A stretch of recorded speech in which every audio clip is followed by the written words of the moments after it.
How do you get into land? Uh, Basically, all you got to do is pull a list of land and then SMS text blast. Uh, that's kind of what I'm thinking right now. How do I get into land? That's how I would do it. So if I wanted to get into like vacant land wholesaling now, obviously go to Land Space Flip with Rick on YouTube. It'll pop that up for you.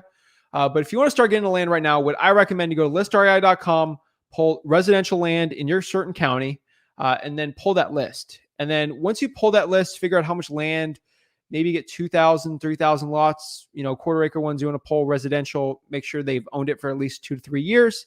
And from there, what I want you to do is actually pull cash sales on land and then SMS blast that at SMSaccom and text these people if they're looking to buy more vacant land at a deep discount.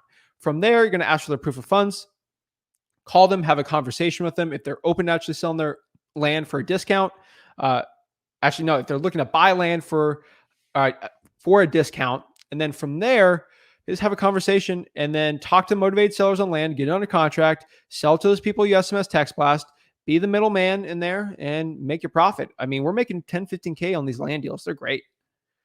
And you can also reverse engineer that. Like, don't forget that.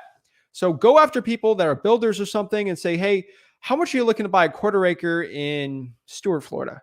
Say, hey, I'm looking to buy them for about 20K a quarter acre. Okay, cool.